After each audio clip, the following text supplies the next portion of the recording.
May 5th, 1945. Austria. The war in Europe is breathing its final ragged breaths. Adolf Hitler is dead. Berlin has fallen. Across the continent, German units are laying down their weapons by the thousands. The Third Reich is collapsing faster than anyone imagined. But high in the Austrian Alps, far from the cheering crowds and surrender ceremonies, history is about to take a turn so strange it sounds like fiction. Perched on a wooded hilltop stands an ancient stone fortress, Castle Itter, a medieval stronghold overlooking twisting mountain roads and dark forests below. From a distance it looks abandoned, silent, forgotten by a war that has already moved on. But if you were watching through binoculars that morning, you would have seen something impossible. American soldiers' helmets, low machine guns braced firing from the castle walls. And standing right beside them, German soldiers, not prisoners, not captives, not disarmed. They are armed, wearing Wehrmacht uniforms and shooting at other Germans. Leading this bizarre defense is a cigar-chewing American tank commander who looks like he stepped out of a Hollywood war film, and a German army major who no longer believes in the regime he once served. Together they face a common enemy, the Waffen-SS. A fanatical SS unit is moving through the forests below, climbing the hill with one goal: to kill everyone inside the castle. The defenders have a single Sherman tank, limited ammunition, no clear escape, and inside the stone walls are some of the most valuable prisoners in Europe, former French prime ministers, generals and national icons, men the Nazis were never supposed to let survive. This is not a legend. This is not a movie script. It is the only time in World War II that American and German soldiers fought side by side as allies. This is the story of the battle for Castle Itter, the day sworn enemies became brothers, and the day one burning tank named Die Jenny stood between life and death. To understand how something this extraordinary happened, we need to look inside the castle itself. Castle Itter was not an ordinary prison, it was a gilded cage. The Nazis used it to hold honor prisoners, high-profile French captives too important to execute, but too dangerous to release. Men who once ruled France now lived behind thick stone walls under SS guard. Among them were Edouard Daladier, former Prime Minister, Paul Reynaud, another former leader of France, General Maurice Gamelin, once commander of the French army, and Jean Borotra, a world-famous tennis champion. They despised the Nazis, but privately they despised each other too. For years they argued politics, blamed one another for France's defeat, and waited, guarded day and night by the SS. By early May 1945, those guards were growing nervous. The war was clearly lost. American forces were closing in, and the SS commander at the castle, Sebastian Wimmer, knew exactly what awaited him if he was captured: arrest, trial, almost certain execution. But Wimmer also knew something else. He had standing orders from Heinrich Himmler himself. No prisoner was ever to leave alive. As American artillery echoed closer and SS units roamed the nearby forests, Wimmer made his choice. On May 4, 1945, he fled. The SS guards abandoned Castle Itter and disappeared into the mountains. The French prisoners were suddenly free, and at the same time completely trapped. Outside the walls, the forests were crawling with fanatical SS troops from the 17th SS Panzer Grenadier Division, men who were executing anyone who tried to surrender. If the prisoners walked out, they would be slaughtered. With no guards and no protection, the men armed themselves with whatever weapons had been left behind. But they were politicians. Generals past their prime. Civilians, they weren't soldiers anymore. And they knew the SS would be coming. What they didn't know was that help was already on the way from the last people on Earth they ever expected. Castle Itter was never meant to be a battlefield. It was meant to be a waiting room for history, where fallen leaders were stored away until the Reich decided their fate. Thick stone walls, iron gates, guards who answered only to the SS. Now those guards were gone. Inside the castle, the French prisoners stood in uneasy silence. For years, every hour of their lives had been controlled. When to eat, when to walk, when to speak. Now suddenly there was no one giving orders. Freedom had arrived in the worst possible way. Beyond the walls, the forests were alive. The crack of distant gunfire echoed through the valleys.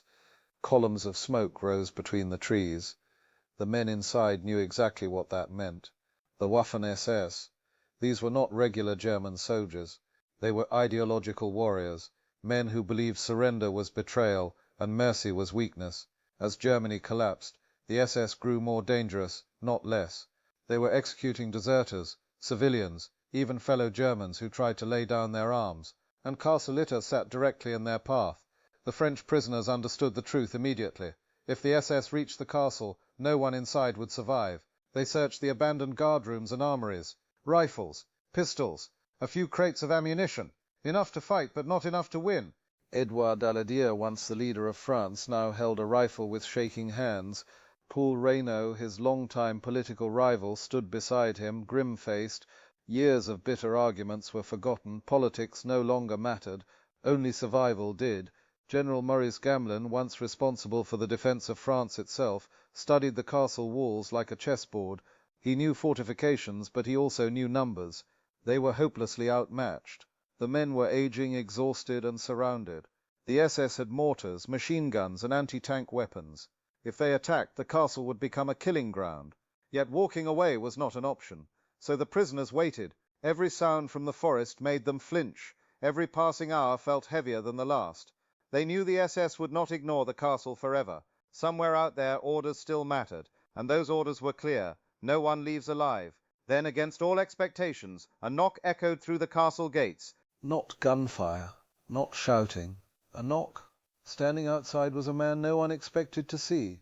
Not American, not SS. A cook, a Czech civilian who had been working at the castle. While others hid, he made a decision that bordered on madness. He mounted a bicycle and rode straight through SS-controlled territory, weaving past patrols and checkpoints, risking execution at every turn. He had one mission: find help. Hours later, battered and breathless, he reached the nearby town of Vergel, and there he found a German officer who no longer believed in Hitler's war. Major Josef Gangl. Gangl was not SS, he was Wehrmacht, regular army, a veteran of the Eastern Front who had seen enough death to last a lifetime. By 1945, he knew the war was lost, and he wanted no part in the final meaningless slaughter. He had been quietly working with the Austrian resistance, trying to protect civilians as SS units prepared to destroy bridges and towns in suicidal last stands. When the cook told him the truth, that French leaders were trapped in Castle Ytter and the SS were coming to murder them, Gangl didn't hesitate. He understood the stakes immediately. This wasn't just about prisoners. This was about honor. Gangl knew he didn't have enough men to face the SS alone. He knew helping the prisoners meant turning his weapons on his own countrymen, and he knew that if the SS caught him, he would be executed as a traitor. But he also knew one thing with absolute certainty. If he did nothing, history would never forgive him. So Major Josef Gangl made a decision that would change everything. He would seek out the Americans. Even if it meant driving straight into enemy lines, Major Josef Gangl knew exactly what he was about to do. Under the laws of the Third Reich, it was treason. For 5 years he had worn the uniform of the German army. He had fought on the frozen plains of the Eastern Front, watched entire divisions vanish, and seen what blind loyalty truly cost. By the spring of 1945, he was done fighting for a regime that was already dead. Now the war had come to his doorstep. In the town of Vergel, SS units were preparing their final act of destruction. Bridges were wired with explosives. Civilians were being threatened. Anyone who spoke of surrender was branded a coward or worse. Gangl wanted to save the town. He wanted to save his men. And now, after hearing the cook's message, he knew he had to save the prisoners at Castle Ytter too. But there was no German unit left he could trust, only the Americans. Gangl gathered a handful of loyal soldiers, men as tired of the war as he was. Then he did something unthinkable. He found a white cloth, tied it to his vehicle, and climbed into his Kübelwagen. He wasn't driving to attack. He was driving to ask the enemy for help.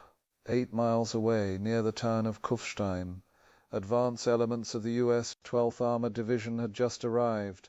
The front lines were fluid, confused, and dangerous. Nervous American soldiers watched every road, every shadow, fingers tight on triggers. Leading one of the reconnaissance units was Captain John Jack Lee. Lee was everything you'd expect from an American tank commander. Loud, confident, fearless, a cigar permanently clenched between his teeth. He didn't look like a man waiting for the war to end. He looked like a man enjoying the fight. His Sherman tank rested nearby, its name painted boldly on the hull, Besotten Jenny. That morning, Lee's men were taking a rare pause when a German vehicle appeared on the road ahead. A white flag fluttered in the wind. Weapons were raised instantly. Lee's hand went to his pistol as the Kübelwagen rolled to a stop. The German officer stepped out slowly, raised his hands, and then did something that caught everyone off guard. He saluted. Major Josef Gangl spoke in broken English, choosing his words carefully. He explained the castle, the prisoners, the SS unit closing in. He made no excuses for Germany, no speeches about loyalty or politics. Only one request: help me save them. To Lee it sounded insane. A German major asking an American officer to form a joint rescue mission deep in SS-controlled territory 3 days before the war ended. It could have been a trap. Lee studied Gangel's face. He saw exhaustion, determination, and something else: honesty. Jack Lee was a gambler. He chewed his cigar, unfolded a map, and made his decision. "All right," he said. "Let's go get 'em." Lee radioed his headquarters. He didn't ask for permission. He informed them. He was launching a rescue mission to a castle. He was taking a German officer with him. Command thought he was crazy, but they gave him the green light. Lee assembled everything he could spare: 2 Sherman tanks, 7 infantrymen, and Gangel's small group of Wehrmacht soldiers riding in a truck. It was the strangest convoy of the entire war. An American tank in front, a German truck behind it, driving together into territory, still crawling with the Waffen-SS. As they climbed the narrow mountain roads, SS roadblocks appeared. There was no negotiation. Besot and Jenny opened fire. The Sherman's cannon blasted obstacles apart. German soldiers in Gangel's truck fired Mauser rifles at SS positions they had once shared. Any lingering illusions were gone. This was no longer about sides. It was about stopping murder. Under fire, through smoke and shattered checkpoints, the unlikely force pushed upward toward Castleta and toward a battle no one had planned for. Ahead of them, the stone walls of the castle rose from the trees, and the SS were already on the move. The convoy reached Castleta under fire. Smoke drifted through the trees as Besot and Jenny rumbled up the final bend in the road, its engine echoing off the mountains. Bullet scars already marked the stone gate. The SS had been here, and they would be back. The castle doors opened cautiously. The French prisoners stepped out, squinting into the daylight, expecting to see a full American force. Instead, they froze in disbelief. 1 tank, 7 American soldiers, and German troops standing right behind them. For a moment no one spoke. Paul Reynaud stared at the German uniforms in shock. Edouard Daladier clenched his jaw. Years of hatred and history surged to the surface in an instant. "Where is the rest of the army?" one of them demanded. Captain Jack Lee climbed out of his tank, boots hitting the stone with confidence. He took the cigar from his mouth, grinned, and said, "Gentlemen, you're looking at it." There was no time for arguments. Lee immediately took control. Rank meant nothing here. Survival did. He barked orders without hesitation, treating former prime ministers and generals like raw recruits. Inside, away from the windows, now, he positioned Besot and Jenny directly in front of the main gate, its gun trained down the road. German soldiers were sent to the outer walls, rifles covering the forest approaches. American infantry moved into the towers, setting up firing positions. Lee turned to Major Gangl. "You take the south wall," he said. "I'll hold the gate." Gangl snapped a sharp salute. For the first time in the war, German and American soldiers stood shoulder to shoulder by choice. They shared cigarettes, passed around rations, checked each other's weapons. Language barriers disappeared. Everyone understood what was coming. When the sun rose, the SS would attack. Night fell over the castle like a held breath. Some of the French prisoners refused to hide. Reynaud picked up a rifle. Daladier followed. Even Jean Barautre, the tennis champion, took up arms. Titles and fame were meaningless now. Inside these walls, everyone was a defender. Dawn broke on May 5th as fog lifted from the valley. Then came the first shot. The Waffen-SS emerged from the trees, around 150 men from the 17th SS Panzer Grenadier Division. They moved with discipline and fury, setting up machine guns, mortars, and anti-tank weapons. They saw the American tank at the gate. They saw German soldiers firing from the walls. To the SS, this was betrayal of the highest order. They opened fire. Bullets slammed into ancient stone. Chunks of masonry exploded into dust. The defenders answered back, rifles cracking, machine guns rattling. The castle shook as mortars walked closer. Inside the walls, the French prisoners fought alongside their former enemies. Reynaud fired from a window. Daladier reloaded magazines. Barautre sprinted between positions, fearless under fire. But the SS had come prepared. They rolled an 88mm anti-tank gun into position. The barrel slowly turned toward the gate, toward Besot and Jenny. The shot rang out like thunder. The shell struck the Sherman head-on. Flames erupted. Smoke poured into the air. The tank that had held the gate was suddenly a burning wreck. The American crew bailed out just in time. Their only heavy weapon was gone. Now it was rifles and courage against a determined SS assault. Captain Lee ran along the walls, calm under fire, shouting encouragement. He lit his last cigar, cut the fuse short, and said quietly, "They want in? They're going to have to earn it." The battle dragged on for hours. Ammunition ran low. The SS crept closer, using the trees for cover. They were preparing for a final push. On the south wall, Major Gangle spotted Paul Reynaud standing exposed, firing at the enemy. Gangle sprinted toward him. "Get down," he shouted. He shoved Reynaud aside. A single sniper's bullet struck Gangle in the chest. The German major collapsed onto the stone. He died instantly, saving a French statesman, defending Americans, and fighting against the most fanatical elements of his own nation. Major Joseph Gangle was the only defender killed that day, and the cruel irony was impossible to ignore. The hero of the battle was German. As the SS regrouped for their final assault, the defenders checked their weapons. Nearly empty. The tank was destroyed. The walls were cracked, and help was nowhere in sight. The end felt close. The castle was bleeding. Smoke hung low in the courtyard. The ancient walls were scarred and crumbling. Every defender knew the truth. They were living on borrowed time. Captain Jack Lee checked his ammunition. Almost nothing left. The SS were regrouping beyond the trees, repositioning their machine guns, dragging bodies aside. They had lost men, but they had numbers, and they were patient. Lee moved from position to position, steady and composed. He said little, but his presence mattered. When soldiers saw him, they stood taller. When fear crept in, he crushed it with calm confidence. "They still have to come through the gate," he told his men, "and when they do, we make 'em pay." Inside the castle, the French prisoners waited for the inevitable. No one argued anymore, no one complained. Politics had vanished. Survival had reduced everyone to equals. Outside, the SS began their final preparations. Explosives were wired, grenades were distributed, orders were shouted with fanatic urgency. They would storm the gate, flood the courtyard, and execute everyone inside. The defenders listened. They fixed bayonets. Then Captain Lee realized the truth. This would not last another hour. The tank's radio was destroyed. There was no way to call for help. No flare, no signal, no hope, unless someone could break through the SS lines on foot. It sounded impossible. That was when Jean Borotra stepped forward. The former tennis champion looked at Lee and spoke with quiet certainty. "I can run," he said. "I am fast." Lee stared at him. Borotra was unarmed. No armor, no protection, just speed. It was a suicide mission. Borotra didn't wait for permission. He vaulted over the castle wall and hit the ground running. The SS spotted him instantly. Gunfire erupted, bullets tore into the dirt around his feet. He zigzagged, leapt fallen logs, and sprinted across open ground with the precision of an athlete who had trained his entire life for movement under pressure. He disappeared into the forest. Inside the castle, the defenders could only wait. Minutes felt like hours. The SS launched their final assault. Explosions rocked the gate, wood splintered, stone cracked. SS troops surged forward, shouting, firing, closing the distance. Lee ordered his men into position for hand-to-hand combat. This was it. Then something changed. A sound cut through the chaos.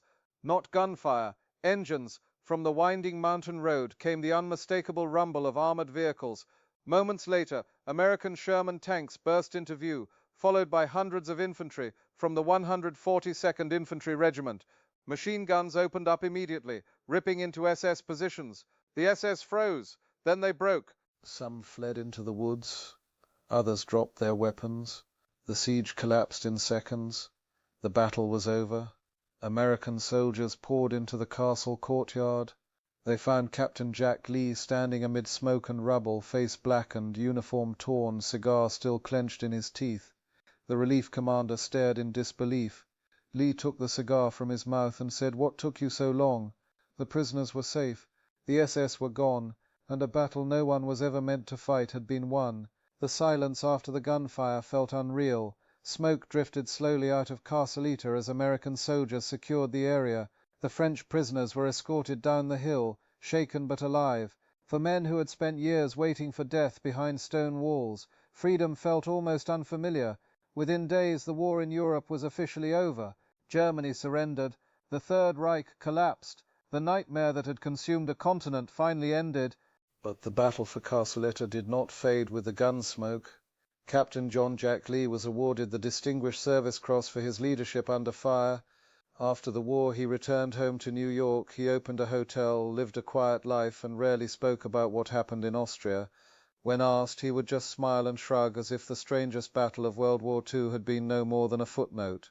Major Joseph Gangel did not go home. He was buried in the town of Vergel, the place he died protecting. Today he is remembered as a hero in Austria. A street bears his name, not as a German officer, not as a traitor, but as a man who chose humanity over ideology. He was the only defender killed in the battle, and he died saving a French politician while fighting alongside Americans against the most fanatical forces of his own country. History rarely offers such stark moral clarity. Castle Ytter was a tiny skirmish in the largest war humanity has ever known. No borders were changed, no campaigns were decided, and yet its meaning runs deeper than many famous victories. It proved something powerful, that even at the very end, when hatred had reached its peak, men could still choose what was right, that enemies could become allies, that honor could survive even when the world had gone mad. Years later, when Jack Lee was asked about fighting beside German soldiers, he laughed and said it was the weirdest thing I ever saw. Me and the Krauts fighting side by side, but that weirdest thing remains unique in history. The only battle of World War II where American and German soldiers fought together as allies. So what was Joseph Gangel? A traitor to Nazi Germany, or a hero to humanity? That answer depends on what you believe loyalty should mean. Let me know your thoughts in the comments.